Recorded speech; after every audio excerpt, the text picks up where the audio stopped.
What's up, boys? I just got done with a 9 out of 10 headache. Well, I say got done. I'm still kind of coming off of it. But I was sitting in a chair waiting for the medicine to kick in, and I saw a couple of videos on my phone, and the last of which was a comedic short about raw dogging an airplane flight, which I'm sure we've all seen. I don't think that's almost getting old at this point, those videos. But as an idea, it's not new. People have been practicing such things for a long time. And I think it always bothered me a little bit because A, I think there's a ton of stolen valor in those stories. I don't believe, most of them. And second of all, even if they're real, is it like a state-to-state flight? Is it an hour and a half? That stuff doesn't impress me. I don't care. But I thought about it. I thought, why do I care? Why does it bother me? And I think it's because I do have a bit of pride in my soul about raw dogging a flight, because I have what I believe to be a pretty intense raw dog flight experience in my life. So I'm going to share that with you now.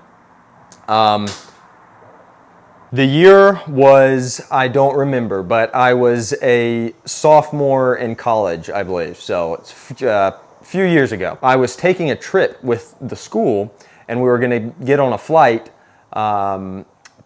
it was out of the country. This is my first and only time leaving the country. And we were going to Peru. So I was really excited. But there was no organized, flight or group, like meeting together. Maybe there was. I joined the club pretty late.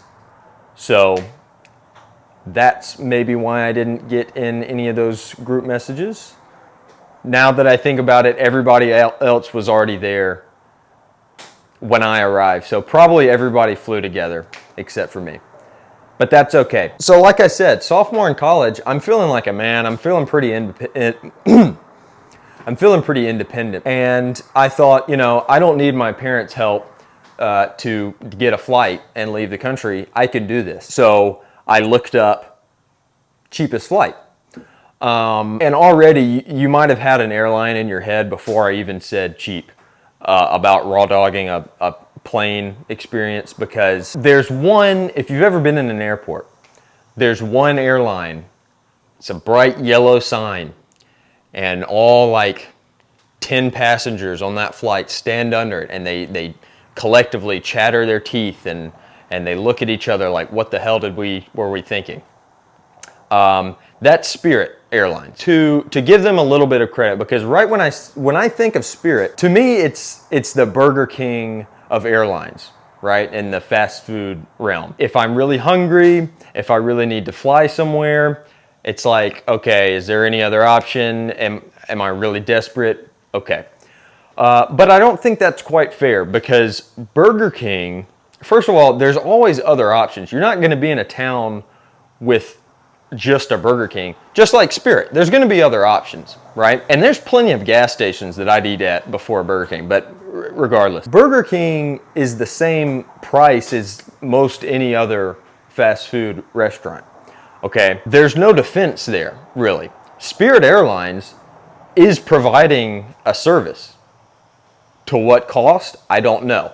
I don't know their death toll, honestly. That probably has more to do with Boeing airplanes. I don't want to get sent another cease and desist, but probably has to do more with that as far as the death toll. But, experience, comfort level, that's probably on Spirit. So anyway, I knew what I was getting into, but I get on the flight and immediately my seat doesn't exist. You know how when you walk down the rows, they're lettered and numbered, I believe actually. It's like A, B, C, row 3. You know what I'm talking about. I guess they started on like F and then went A, B, C. It accidentally started on the wrong letter. So when it got to my seat, it didn't exist. There wasn't a letter for it. And so I stood there just looking around, and the stewardess or whatever, the lady came up and she looked at the ticket, and she didn't seem that concerned at all, which concerned me. She just said, yeah, it's supposed to be right here.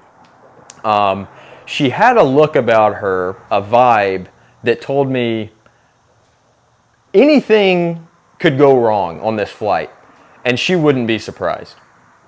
So not a great feeling. The next two things that I noticed, I don't remember what I noticed first, but they were very immediate. I sat in my seat and I lowered about 2 inches rapidly, as in it broke. So I look down, eventually I figure out that it's not, I didn't break it, it was already broken.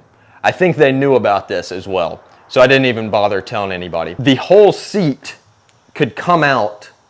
If I wanted to just reach under and push it out, then there'd be a big hole in my seat. So several screws missing, every screw missing. Trying to balance so that one of the edges doesn't tip in and then I go a little bit lower. I had to readjust that throughout the flight.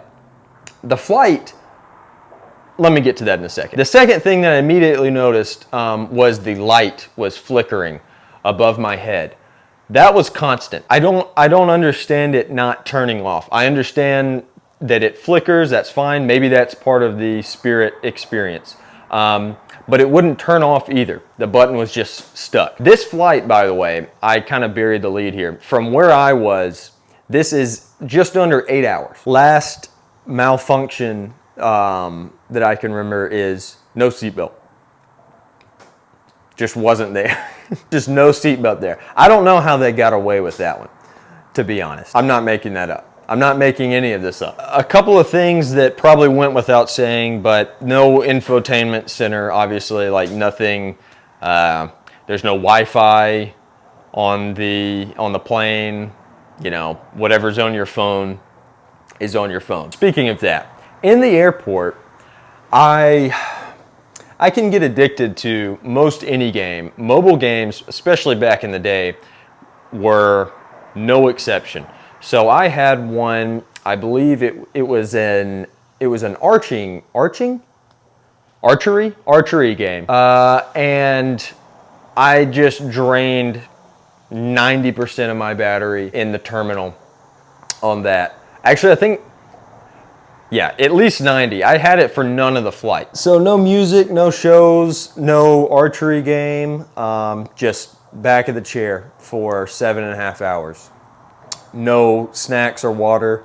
I think they did offer that, but I did not feel safe enough to accept. We did make it to Peru 10 minutes early. So if Spirit wants to sponsor this channel in the future, I would vouch for them. I'd say go for it. I should check on that death toll number first, probably. But guys, what do we think about the story time that we just had right there? I didn't think about that, but I've never really done that before. You know, I give you guys a lot of weird stuff. We'll just go with that. We'll say random stuff, but not a lot of story times. If you liked it, I'll give you some more. Let me know. Yeah, I'm up for anything in the shed. I just like being here.